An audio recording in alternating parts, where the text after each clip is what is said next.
Hi, welcome to Cruise Control. My name's Eric, and this is a 2015 Volkswagen Jetta, the TDI. Yes, the very same one that was accused of Dieselgate, and they were guilty, but that doesn't mean you shouldn't buy this.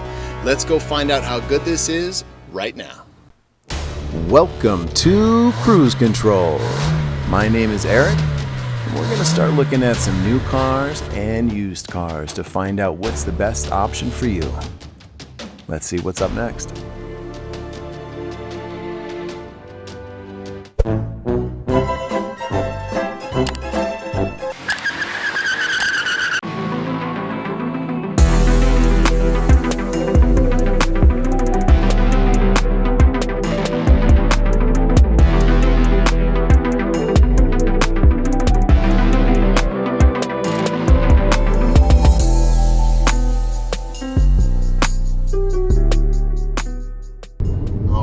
We're back in that 2015 Volkswagen Jetta with that TDI and that amazing 6-speed manual. Man, I have driven this thing for about 4 hours today, and I love it. I've used almost zero fuel. I've done some highway driving, some mountain driving, some backcountry carbon road driving, and this thing is fantastic. I like it. I like it a lot. There's a few things that I wish it had. Sunroof. I'm a big fan of sunroofs. I wish it had some not hard touch materials because it's a German car. I kind of expected it to be a little bit fancier in here. At least it has heated seats, which is fantastic for Colorado. Not today because it's about 90 degrees, believe it or not. But on cold days, I would love to have heated seats. The dashboard is very easy to use. I love the buttons that are on the steering wheel. The gauges are very nice and clear. So for your day-to-day stuff, this thing is on point. But the reason why you buy the diesel is you want good fuel economy. And the manual is for the fun. So the only thing you got to remember when you're shifting this thing is to shift early. You want everything from about 2,000 RPM to maybe 4,000, probably more like 3,700. I kind of feel like it tapers off. So for about 2,000 RPM, you get a really nice power band. But the red line doesn't hit till 5,000. There's really no point to keep it in there. Like right now, we're just at 2,000 RPM, fourth gear, going 40 miles an hour. It's awesome. So this thing's fantastic just to put around town. I love the diesel because of all that low-end torque. You can zip in and out of traffic, no problem. So I do definitely like that. Love the fuel economy that you get in this thing. The ride is not too firm. It's not too soft. It's that Goldilocks sweet spot. So I do appreciate the ride that they put in this thing. So for a lot of points, I really like this car. The back seat is not my favorite. I don't have a lot of space. There's no folding armrest for your passengers back there. There's not a lot of leg space back there. I was okay, but my head was actually touching the ceiling, so I didn't like that. So the back seat's not the best. The trunk's pretty good sized. Everything does fold down, so you can fit stuff back there, so that's pretty cool. But the number one thing I like is this 6-speed transmission right here. The nice low dash, the power band coming out of that diesel engine, the fuel economy coming out of that diesel engine is just fantastic. So yeah, pretty cool car. I can see why you guys would get one. For those that would like to know the horsepower and torque of this diesel engine, that's right here.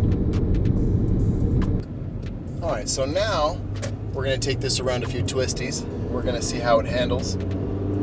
I suspect this front wheel drive, yeah, it pushed us out just a little bit in the corner right there, but not bad. Still felt very planted, stable, secure, so you know exactly, it's predictable where it's gonna go.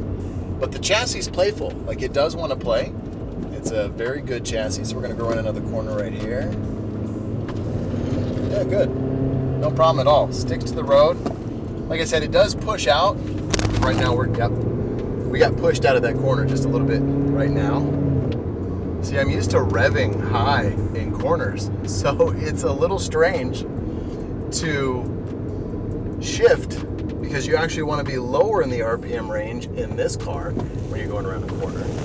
Not too low. Like right now, I was below 2,000 RPM. I didn't have the power that I needed. So learning what gear to be in would take me a day or two, not just renting the car for just a day. But a day or two would, I'm gonna downshift. Let's see if I'm in the better power band. Okay, I am, so perfect. So yeah, this thing's fun. This thing will take some little back roads, little canyon carving roads, no problem. You just kind of got to get used to, if you have the manual, what gear to be in. Be interested to drive an automatic of something like this to see if the automatic kind of keeps it in its power band all the time. So, it'd be nice to know. Oh yeah, these are some nice roads. Yes. Oh, that torque coming out of those corners. That's what I'm talking about. If you're in the right gear and you're in the right RPM when you're coming out of that corner, that torque just really helps you get around. It's wonderful. Wish there was just a little bit more power. I'm sure that's possible. You could probably tune this thing to get you a little bit more power. It's just on the verge of being fun. It starts to get exciting and then I run out of steam. But it's not boring. It'll definitely put a little bit of a smile on your face. I would just have a little bit bigger of a smile if you just had a little bit more grunt. All right, now again, I am 5'11". Let's check the leg space here. Got really good and can go and reach the clutch, the bottom of the floor, nice and easy. I like how close the pedals are together, so it makes it really easy for shifting. You got a nice big open space for your left leg here. I don't even touch this hard plastic, it just goes inside here, so my left leg is very comfortable. My right leg does hit this hard plastic to the right, so I wouldn't want to drive this for maybe more 2, maximum 4 hours up front. There's a bunch of hard touch plastics throughout this car, which is rather disappointing for being a German vehicle.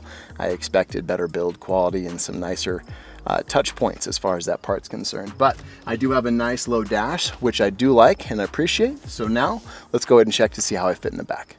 All right, so remember I am behind my driving position and I'm 5'11". I have one fist of space, barely, that fits right here. So I'm okay on space, not great, but I'm okay. What's really bad is my head touches the roof up here, so I can't really sit upright. I have to sag down because I'm hitting the top, so I have to sag my butt down, be uncomfortable that way. My lower back's gonna start to hurt. I don't have a center armrest for the middle back here, which I don't like. There's no rear AC vents. There's a couple of cubby holes. There's a 12-volt charger, so you can put in like a dual USB charger for your devices back here. There's a soft touch point here for your left elbow, which is nice. You could probably fit a drink right here. But this back seat is not great. It's okay, but it's not great.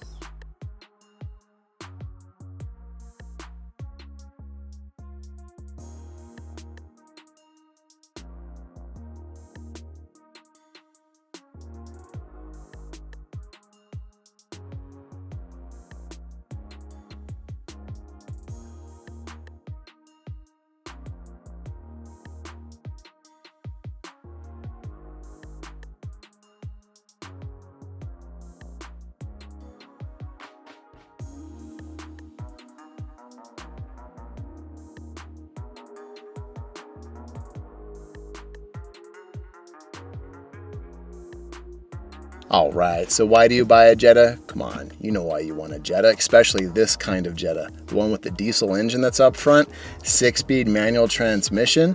Those two are smooth. I love the torque that comes out of this thing. It's wonderful. This paint, I really like this nice dark charcoal gray. It's got a nice metallic flake to it. It's very good looking. It's just a normal sedan with decent space, but primarily it's going to be for the driver or the front passenger. The rear is not that great. Reliability with the diesel is going to be better than if you got something different. And yeah, I know there was Dieselgate. If you don't care about it, your fuel tank will sure say thank you, because this thing's going to get you over 600 miles to the tank, which is amazing for how small this car is. That's fantastic. So that's why you'd buy one. Would you buy one? Did you buy one? Or did you want to buy something different? Leave your comments down below. My name's Eric. This is Cruise Control. Thank you for watching.